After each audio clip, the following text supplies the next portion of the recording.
Olá, boa noite para você. Seja bem-vindo ao Jornal da Record. O governo confirma nomes de Silvio Costa Filho e de André Fufuca para comandar ministérios do presidente Lula. Minas Gerais vai recompensar cidades que baterem metas de vacinação. É agora, no Jornal da Record.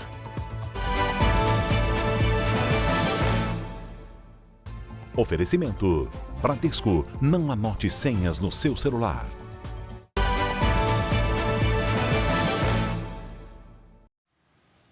O ministro das Relações Institucionais, Alexandre Padilha, confirmou que Lula escolheu os deputados Silvio Costa Filho, do Republicanos, de Pernambuco, e André Fufuca, do PP do Maranhão, para comandar 2 ministérios na Esplanada. Vamos para Brasília falar com o Matheus Escavazini. Boa noite para você, Matheus. Quais serão, então, esses ministérios? Conta para a gente. Boa noite. Boa noite para você, Giovana. Bom, as vagas que serão ocupadas pelos 2 parlamentares ainda não estão fechadas, mas os nomes, sim, já foram confirmados nessa sexta-feira. A decisão sobre as pastas que Silvio Costa Filho e André Fufuca vão ocupar deve ocorrer no final de semana que vem, quando Lula voltar da cúpula da Amazônia. A declaração de Alexandre Padilha confirma a intenção do governo de promover uma mini-reforma ministerial após exigências do Centrão. Juntos, PP e Republicanos têm 90 deputados. Vamos ouvir o ministro Alexandre Padilha. Já tem uma decisão do presidente Lula de trazer esses 2 parlamentares que representam 2 bancadas importantes do Congresso Nacional, mas mais do que elas, podem atrair outros parlamentares, trazê-los para o governo, convidá-los para o governo para ocupar postos de ministérios. O diálogo continua e essas conversas olho no olho vão acontecer no mês de agosto e a decisão do presidente Lula já é de trazer essas forças partidárias, essas bancadas de câmaras de deputados federais para o governo, contribuindo com a votação dos projetos. O ex-ministro da Justiça, Anderson Torres, pediu ao Supremo Tribunal Federal para ficar em silêncio no depoimento à CPI de 8 de janeiro, marcado para a próxima terça-feira. No pedido, a defesa alegou que Anderson Torres quer comparecer à comissão, mas quer manter o direito de não se incriminar. O ex-ministro também não quer ser obrigado a responder perguntas sobre a minuta de golpe de Estado por causa do caráter sigiloso do documento. E olha, a Prefeitura de São Paulo anunciou que vai assinar na segunda-feira o contrato para a instalação de câmeras inteligentes na cidade. Assunto para Caterina Chute. Na prática, Caterina, como é que vai funcionar essas câmeras e quando elas vão ser instaladas? Boa noite para você. Oi, Giovana. Boa noite para você e para todos. Olha, são câmeras com capacidade de reconhecimento facial. O programa Smart Sampa prevê a instalação de 20 mil desses equipamentos. Só nos 2 primeiros meses, já 200 câmeras devem ser montadas na região central de São Paulo. A expectativa é que essa nova tecnologia ajude a identificar criminosos e também auxiliar no combate dos roubos, furtos e tráfico de drogas na região conhecida como Cracolândia. A central de monitoramento será no prédio dos Correios, que também fica no centro da cidade. O anúncio foi feito nesta sexta-feira pelo prefeito Ricardo Nunes. Giovana. Obrigada pelo resumo, Caterina. Boa noite para você. Olha, São Paulo é o estado com o maior número de praças de pedágio do Brasil. Um recorde, são 176. E agora o governador Tarcísio de Freitas deve colocar mais pontos de cobrança nas rodovias paulistas. Na região do Alto Tietê, por exemplo, devem ser implementados 2 pedágios. Quem mora ali está revoltado porque pode ser obrigado a pagar para se deslocar dentro da própria cidade. Do bairro onde a Rafaela mora, em Mogi das Cruzes, no Alto Tietê, até outro ponto da cidade, onde trabalha, não precisa dirigir muito. Eu levo 20 minutos para chegar de casa até aqui o trabalho. Ela roda 5 minutos por esta estrada. Mas e se tivesse um pedágio no caminho? Vai acabar saindo um valor muito absurdo para eu andar dentro da minha cidade. Cobrar pedágio na estrada está nos planos da gestão do governador Tarcísio de Freitas. A rodovia SP-088 liga Mogi das Cruzes até a Via Dutra, em Arujá. São apenas 16 quilômetros, onde podem ser instalados 2 pontos de cobrança automática na passagem dos veículos. A Agência de Transporte do Estado de São Paulo já começou a preparar o processo de concessão. A estrada deve passar a ser administrada em parceria entre a iniciativa privada e o governo estadual. A vencedora vai administrar os pedágios. Paulo fundou com outros moradores da região um movimento contrário à cobrança. A rodovia Mogi Dutra é, para o mogiano, algo semelhante à Marginal Tietê para o paulistano. Ou seja, ela é como se fosse uma avenida que interliga bairros da nossa cidade. Então, colocar um pedágio na rodovia Mogi Dutra é taxar a população na movimentação mais simples entre bairros. No mesmo projeto, o governo prevê a concessão da rodovia SP-098, entre Mogi das Cruzes e Bertioga, na Baixada Santista, onde os motoristas também terão que pagar para circular. O plano do governador Tarcísio de Freitas, que pode custar caro para quem passa sempre pelas duas estradas, pegou os moradores de surpresa. Quando era candidato e fazia campanha no ano passado, Tarcísio esteve aqui e descartou a instalação de pedágios. Naquele momento, dizia que a cobrança poderia prejudicar a economia da região. Depois de eleito, mudou de ideia. Eu acredito que na política a palavra tenha que ter valor. Nós gostaríamos muito que ele cumprisse com a palavra, com o compromisso que foi firmado na fase de campanha. A proposta não tem apoio nem de aliados do governador na região. Este deputado estadual, de um dos partidos que formam a base de Tarcísio de Freitas na Assembleia Legislativa, diz que haverá consequências econômicas. A cidade de Mogi das Cruzes e a nossa região do Alto Tietê, ela é produtora de hortifruti, temos uma zona rural muito extensa, o agronegócio aqui ele é muito forte e a estrada é utilizada para escoar a produção agrícola da nossa cidade e da nossa região. O comércio local também depende dessa estrada e com certeza isso trará impacto na economia, vai aumentar o custo, né, dos produtos. Frustrados com a decisão do governador, contrária ao que havia prometido, os moradores reclamam de precisar pagar para ter a liberdade de ir e vir dentro da própria cidade. O governador fala em um pedágio justo, onde há justiça que para sair da minha casa e na cidade que eu resido, eu pagar um pedágio. A proposta do governo também inclui rodovias no litoral do estado, como mostra a repórter Fernanda Burger. Em menos de 60 quilômetros, 9 pontos de pedágio eletrônico. Esse é o projeto da gestão Tarcísio para a rodovia Padre Manuel da Nóbrega, entre as cidades de Praia Grande e Peruíbe, no litoral sul. A cada 6 quilômetros e 600 metros, o governo estadual quer que o motorista pague R$ 1,30. Para percorrer o trecho total, vai ser necessário desembolsar R$ 11,70. Os moradores reclamam da falta de sensibilidade e falta de conhecimento do governador para a realidade do litoral sul. As cidades são cortadas pela rodovia, ou seja, há municípios com bairros dos dois lados e muita gente vai ter que pagar diariamente para se deslocar de carro. Especialmente quem mora lá do morro, utiliza a rodovia para tudo, especialmente para os serviços essenciais, hospital, os grandes mercados, as principais farmácias. O professor ele circula muito nas escolas, né? E aí você vai ter que pagar pedágio para trabalhar. O pedágio eletrônico está dentro de um projeto que tenta retomar a privatização das rodovias do litoral paulista. A cobrança eletrônica por trecho percorrido também deve ser implementada na rodovia Cônego Domênico Rangoni, que liga Santos a Guarujá. Inconformados, os moradores decidiram fazer um abaixo-assinado contra o pedágio eletrônico proposto pela gestão Tarcísio de Freitas. Em 3 dias, arrecadaram mais de 1.000 assinaturas. Já pagam um pedágio extremamente caro na descida, né, de São Paulo para cá, o que já dificulta por si só o turismo, né? A sobrevivência do comércio na cidade, né? Aqui em Itanhaém, onde vivem mais de 100 mil habitantes, há outro agravante. Um rio corta a cidade. E a única ponte dentro do município é essa aqui, construída há cerca de 50 anos e que fica perto de um ponto turístico, a praia.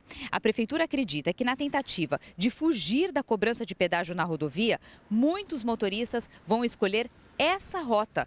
E o fluxo de veículos aqui pode ficar maior do que a ponte suporta. O acesso à ponte, obrigatoriamente, as pessoas precisam passar pelo centro histórico. Nós temos imóveis tombados pelo patrimônio histórico, pelos órgãos federais e estaduais.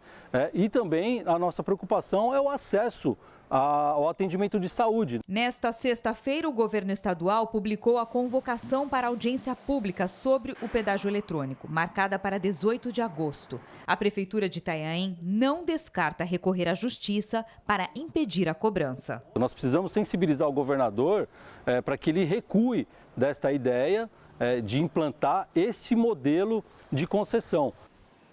A Secretaria de Parcerias e Investimentos do governo de São Paulo disse que o projeto sofreu reformulações para torná-lo mais viável e com a cobrança de tarifas mais justas aos motoristas.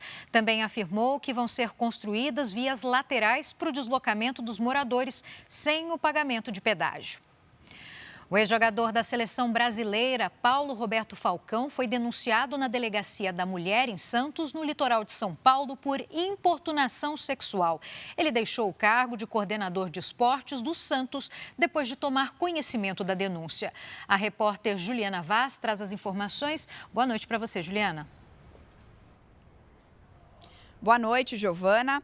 A queixa foi registrada por uma recepcionista de 26 anos que trabalha no Aparte Hotel onde Paulo Roberto Falcão mora, na cidade de Santos. A importunação sexual teria ocorrido dentro do prédio e a polícia pediu as imagens do circuito de segurança interno. A pena para este tipo de crime é de 1 a 5 anos de reclusão. Após ser informado da denúncia, Falcão, de 69 anos, deixou o cargo de coordenador de esportes que ocupava no Santos Futebol Clube. Em uma rede social, escreveu: "Meu sentimento, em primeiro lugar, é defender a imagem da instituição." Disse ainda que nega as acusações contra ele. Giovana. Obrigada, Juliana. 103 veículos são roubados por dia no estado de São Paulo. A maioria levada para desmanches, onde as peças são vendidas de maneira ilegal. As imagens de dentro da cabine registraram o crime. Era madrugada quando 2 homens forçaram a parada do caminhão. A ação ocorreu na rodovia Fernão Dias, em São Paulo. A vítima foi abordada pelos criminosos e teve que ir para o banco do passageiro. Um deles assumiu a direção. O outro, com uma faca, ficou sentado na cama da cabine. Os ladrões revistaram tudo em busca de dinheiro. Eles tentaram seguir com o caminhão para Belo Horizonte, mas a polícia interceptou o veículo ainda perto de Guarulhos, região metropolitana de São Paulo. A dupla foi presa. Eles queriam dinheiro, queriam saber o que eu estava carregando. Eu falei que estava vazio, que eu estava descarregado. Eles queriam o caminhão, né? Este outro caminhoneiro também foi alvo de criminosos de madrugada. Ele aguardava para descarregar quando os assaltantes quebraram a janela e invadiram a cabine. Me amarrou com o carregador de celular e ele no meu pescoço, o outro na minha boca para mim não gritar. O caminhoneiro está bastante abalado. Ele levou um golpe na cabeça. A hora que eu levei aquele susto que eu já vi de dentro assim, eles vieram para cima de mim. Uma equipe da Guarda Civil de Jandira, na Grande São Paulo, passava pelo local e percebeu a ação dos assaltantes. Houve perseguição e os 4 homens foram presos em flagrante. Um levantamento da Secretaria de Segurança Pública do Estado mostra que de janeiro a junho deste ano, mais de 18.500 veículos foram furtados ou roubados no estado. Uma média de 103 por dia, 4 a cada hora. A maioria é levada para desmanches e as peças vendidas. Levam para um local aí de desmanche, para pegar motor, as peças, isso aí é colocado no mercado clandestino. Em nota, a Polícia Civil de São Paulo disse que realiza vistorias em oficinas e estacionamentos suspeitos de comercializarem peças irregularmente. Nos primeiros 6 meses do ano, foram recuperados 8.663 veículos. Quem passou momentos de tensão chega até a repensar a continuar no trabalho. Passou um filme ali que você não tem ideia. Pensei nos meus filhos. Tá muito difícil trabalhar. O presidente do PP de Tocantins, deputado federal Vicentinho Júnior, está sendo acusado de usar dinheiro público de cota parlamentar para comprar um carro avaliado em R$100 mil e dar de presente à irmã dele. O Matheus Escavazini está de volta e explica esse caso para a gente. Matheus, é com você. Giovana, o Ministério Público Federal investiga o deputado por improbidade administrativa. A cota parlamentar deveria ser usada para despesas de mandato.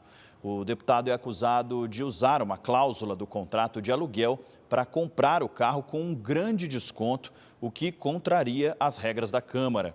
O Ministério Público diz que pelo menos 10 mensalidades do aluguel de R$6 mil foram pagas com a cota parlamentar. Outras mensalidades também teriam sido quitadas com dinheiro público.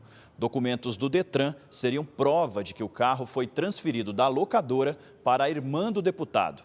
Vicentinho Júnior foi procurado pelo Jornal da Record, mas ainda não se manifestou. Giovana. Obrigada pelos detalhes, Matheus, e um bom descanso para você. O governo de Minas Gerais vai dar prêmio em dinheiro para cidades que aumentarem os índices de vacinação. Virgínia Nalon, boa noite para você. De quanto vai ser essa bonificação, Virgínia? Boa noite, Giovana. No total, serão 160 milhões de reais para cidades que atingirem 95% da cobertura vacinal. Além disso, 250 novos veículos, os chamados Vacimóveis, vão ser distribuídos pelo governo do estado. São vans adaptadas para que as equipes de saúde consigam imunizar as pessoas de forma itinerante. Eles devem atender cidades com mais de 50 mil habitantes. Ao todo, mais de 265 milhões de reais serão investidos para ampliar a vacinação em Minas. O objetivo é erradicar doenças e evitar o retorno daquelas que já tinham desaparecido. A cobertura vacinal do estado está em queda desde 2016. Vamos ouvir o que disse o secretário de Estado de Saúde. A gente tem convicção que a vacinação extramuro é fundamental. O que seria a vacinação extramuro? É tirar a vacina do posto de saúde e levar para perto das pessoas. Dessa maneira, os municípios que melhorarem a sua vacinação receberão recursos financeiros do Estado e a gente garante, então, os equipamentos para a vacinação fora da unidade básica de saúde, mas também recursos para que estes municípios atinjam suas metas. O Ministério Público de São Paulo disse nesta sexta-feira que pode entrar com uma ação civil pública se a gestão do governo Tarcísio de Freitas não responder de forma satisfatória sobre a decisão de trocar livros físicos por digitais nas escolas. Profissionais da área reprovam o uso exclusivo de telas em sala de aula e alertam que a impressão de materiais digitais é mais cara para as escolas. A decisão do governo paulista de abrir mão dos livros didáticos é equivocada, segundo o Sindicato dos Professores. A Rede São Paulo, infelizmente, é uma constatação, não está preparada para 100% digital. Na casa desse aluno, desse estudante, não tem computador, não tem tablet, muitos não têm sequer um celular. Pais e mães que estão desempregados, muitas casas faltam alimentos. E o secretário quer tirar o livro didático, o livro que é uma garantia. A medida é polêmica porque a gestão Tarcísio recusou 120 milhões de reais que viriam do governo federal para aquisição de livros didáticos. Os alunos da rede pública paulista vão ter que usar apenas celulares e computadores em sala de aula. E se for necessário imprimir o material digital, isso ficará por conta de cada escola. Não tem impressora na escola que dê conta disso. Nós estamos falando aí, escola de 2.000, 3.000 alunos, imprimir material digital para todos esses alunos, isso é um absurdo, né? Isso tem um custo muito alto. O Ministério Público deu 10 dias para a gestão Tarcísio de Freitas explicar a decisão de usar exclusivamente conteúdo digital para alunos do ensino médio e fundamental 2. O MP quer saber também quais os custos para produzir esse material.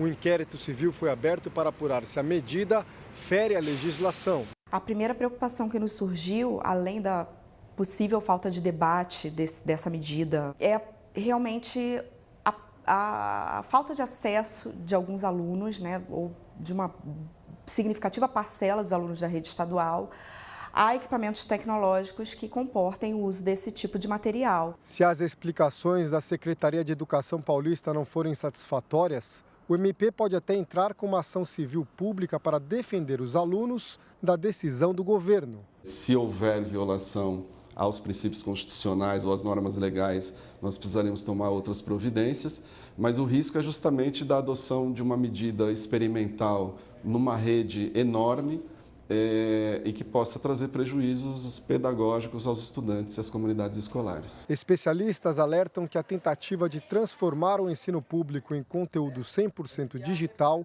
fracassou em outros países. Sim, São Paulo está fazendo um crime pedagógico que o mundo já disse que não funciona. Eu espero que reverta. Vamos lutar muito para reverter, porque assim, na educação, o governo não pode errar.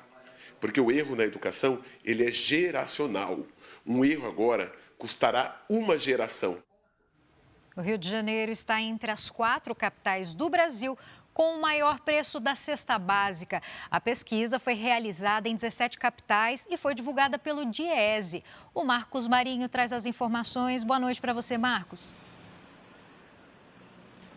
Oi, Giovana, boa noite para você. Aqui no Rio de Janeiro, o valor da cesta básica foi cotado em pouco mais de R$ 738 no mês de julho. Em primeiro lugar está Porto Alegre. Em compensação, Aracaju, João Pessoa e Recife apresentaram os preços mais baratos. Outras 10 capitais também tiveram queda. De acordo com o levantamento, o feijão carioquinha e o tipo preto ficaram mais baratos em todas as cidades onde os dados foram coletados. O mesmo aconteceu com o valor da carne bovina. Giovana. Obrigada, Marcos, pelos detalhes.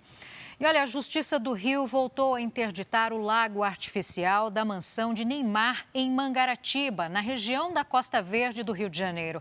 A decisão da 6ª Câmara de Direito Público reconhece o risco de degradação ambiental causado pela construção. Além disso, dá respaldo às multas aplicadas ao jogador pela Secretaria de Meio Ambiente do município, que passam de 16 milhões de reais. O lago tinha sido interditado em 22 de junho, mas 8 dias depois, o pai de Neymar havia conseguido uma liminar que liberava o espaço para uso. A assessoria de Neymar não se manifestou. Uma maternidade particular de São Paulo foi denunciada por fraude e negligência médica na morte de um recém-nascido. A mãe diz que o bebê prematuro era acompanhado na UTI, mas estava em boas condições de saúde. Ela afirma ainda que os dados do prontuário do filho são contraditórios. O bebê morreu na UTI neonatal do Hospital e Maternidade Santa Joana, uma das mais conhecidas da capital paulista. Os pais acusam de negligência médicos e enfermeiros responsáveis por monitorar o recém-nascido. Eles, naquele momento, tentaram me negar o óbvio, me desacreditar como mãe, como médica, como otorrinolaringologista, mesmo com uma farta documentação que meu bebê regurgitou e engasgou no próprio leite. A médica que tentou reanimar o recém-nascido detectou um líquido claro amarelado no nariz e na boca de Davi, o que comprovaria a versão da mãe sobre a morte do bebê. Eu estava ali dentro do hospital, poucos passos de distância, mas eu só fui comunicada quase 2 horas depois, enquanto eles tentavam ocultar a todo custo o que eles fizeram, inclusive com fraudes claras no prontuário. A mãe diz ter encontrado falhas na folha de controle de Davi na UTI neonatal. O bebê teria morrido às 2 da manhã do dia 3 de julho, mas neste horário, uma técnica de enfermagem registrou os sinais vitais do recém-nascido. E às 5 da manhã, quando a mãe já havia sido informada sobre a morte, voltou a anotar que o bebê recebia 1 litro de oxigênio. Marília Panontin deu à luz gêmeos no dia 1º de julho. O prontuário médico indica que os bebês nasceram prematuros por uma cesariana. O casal recebeu a informação de que os filhos eram saudáveis, mas precisariam ficar na UTI para serem monitorados. Davi pesava 1,875 kg e logo depois do parto apresentou desconforto respiratório. A mãe conta que visitou os bebês na UTI e viu que eles estavam bem 3 horas antes da morte de Davi. Segundo Marília, 2 médicas da maternidade disseram que o filho teria alguma doença cardíaca, uma possível arritmia ou síndrome congênita, informação que não consta no atestado de óbito. A causa da morte é apontada como parada cardiorrespiratória em consequência de prematuridade, pelo fato de Davi ser gêmeo, a mãe ter desenvolvido pressão alta na gravidez e ter feito fertilização in vitro. O Ministério Público de São Paulo passou a apurar o caso e pediu para que o Conselho Regional de Medicina e o Conselho Regional de Enfermagem façam uma vistoria na UTI da maternidade. O Conselho dos Médicos informou que investiga a morte. O caso está sob sigilo. Em nota, o Conselho dos Enfermeiros informou que, se forem encontrados indícios de infração, será aberto um processo. E se ficar comprovado que houve negligência, os profissionais podem sofrer desde uma advertência até a cassação do registro de enfermagem. A gente quer justiça pelo que fizeram pelos nossos filhos, para que ninguém passe essa dor que eu estou passando. Eu te amo para sempre, Davi. A maternidade Santa Joana informou que, por sigilo médico, não pode dar detalhes sobre o caso. Afirmou que atua com seriedade há mais de 75 anos. Não detectou qualquer descumprimento de protocolos assistenciais e está à disposição das autoridades. A Anvisa aprovou novas regras para os rótulos de medicamentos no Brasil. O objetivo é deixar as embalagens mais claras e trazer segurança para os pacientes. A dificuldade que a marinesa encontra na hora de comprar um medicamento é mais comum do que se imagina. Às vezes a gente tem que abrir o remédio, a caixinha, para ver a receita, para ver para que realmente o remédio serve. O bom se viesse uma mini bula do lado de fora das caixinhas. No caso do Márcio, enxergar a quantidade total do medicamento em uma caixa é um desafio. São letras muito fininhas e pequenas demais, né? Para evitar esses problemas, as regras para a rotulagem de medicamentos passaram por uma atualização. Segundo a Anvisa, as embalagens deverão ter informações mais claras e letras maiores. Tudo para que pacientes e profissionais da saúde não cometam erros na hora de comprar e, principalmente, utilizar os remédios. Na parte da frente, as caixas deverão mostrar a quantidade total dos medicamentos em gramas ou mililitros para facilitar na hora da comparação de preços. Para remédios sem prescrição médica, a função e indicação devem aparecer na embalagem como analgésicos e anti-inflamatórios, por exemplo. E medicamentos que hoje são vendidos ao governo federal e usam o aviso "venda sob prescrição", terão no lugar as frases "uso sob prescrição" e "uso sob prescrição" e retenção da receita. Isso é importante porque quando a pessoa olhar a embalagem, ela vai saber para que ela vai usar, porque muitas vezes a pessoa tem um medicamento em casa e não sabe para o que é. Para quem já errou na hora de comprar um remédio, as mudanças são bem-vindas. Para mim, como consumidor, vai melhorar muita coisa, né? Vai ser mais acessível, mais prático. Terminou nesta sexta-feira em São Paulo o congresso que discute os desafios do direito do trabalho. O evento durou 2 dias e aconteceu na cidade de Campinas, no interior do estado.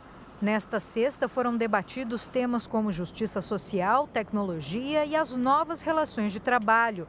Então, o objetivo do nosso congresso é examinar de onde nós viemos, o que a CLT previu, o que a Constituição inovou e se as alterações que pretendem fazer na CLT estão dentro ou não dos limites da Constituição Federal. O Congresso reuniu ministros e autoridades da área de Direito e Recursos Humanos. Pescadores em torno do maior reservatório de água doce da Síria buscam novos meios de sustento depois das mudanças climáticas destruírem a vida aquática e agravarem ainda mais a situação econômica do país. Depois de 37 anos de trabalho, Ismail Hilal aposentou as redes de pesca. O homem sírio, que tem 7 filhos, diz que a quantidade de peixes caiu e a poluição está cada vez pior na bacia do rio Eufrates. Eu passei minha vida toda na água. Agora não consigo mais viver da pesca. O rio Eufrates é um dos mais importantes da Ásia Ocidental. Com 2.800 quilômetros de extensão, ele corta 3 países e forma o maior reservatório de água doce da Síria, o Lago Assad. O nível do lago baixou 4 metros no último ano, de acordo com uma organização europeia. Era neste local que Ismail costumava pescar. Hoje, ele trabalha num restaurante para poder sustentar a família.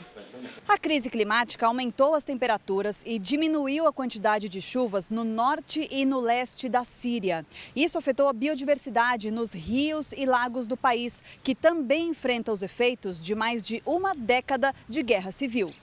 Mais de 500 mil de pessoas morreram no conflito até agora. Entre os sobreviventes, cerca de 13 milhões precisam de ajuda humanitária e mais de 6 milhões estão deslocados, vivendo em campos de refugiados. Tanta pobreza torna a Síria ainda mais vulnerável aos impactos do aquecimento global. Este outro pescador diz que no passado era possível conseguir até 50 quilos de peixes num único dia de trabalho. Hoje, quando muito, tiramos 2 quilos. Às vezes, voltamos com o barco vazio. A situação da minha família é desastrosa, lamenta ele. E ainda neste assunto, a temperatura de superfície dos oceanos atingiu a máxima histórica, segundo um levantamento do Serviço Europeu de Mudanças Climáticas. A temperatura média registrada esta semana foi de 20,96 graus Celsius. A alta foi influenciada pelo fenômeno climático El Niño, que eleva a temperatura no Oceano Pacífico. A expectativa é de um novo recorde em março, período do ano historicamente com águas mais quentes. O aumento, além de afetar as espécies marinhas, também acelera o derretimento das geleiras e contribui para o aquecimento global. Na Rússia, um dos maiores críticos ao governo de Vladimir Putin recebeu uma pena adicional de 19 anos de prisão. Alexei Navalny está preso desde janeiro de 2021. Dessa vez, ele foi condenado por promover o terrorismo. Depois da leitura da pena, Navalny pediu aos russos que sigam resistindo e se rebelando contra o governo de Putin. A nova pena se soma aos 11 anos de prisão que o ativista já cumpre por fraude e outras acusações. A defesa dele disse que Navalny é alvo de perseguição do governo. Nos Estados Unidos, a Administração de Saúde e Segurança acusou a gigante da tecnologia e varejo Amazon de colocar os trabalhadores em risco. O órgão americano elaborou um relatório depois de inspeções nos armazéns de diversos estados americanos. Segundo o documento, os trabalhadores estão sujeitos a lesões graves, além de não receberem cuidados médicos.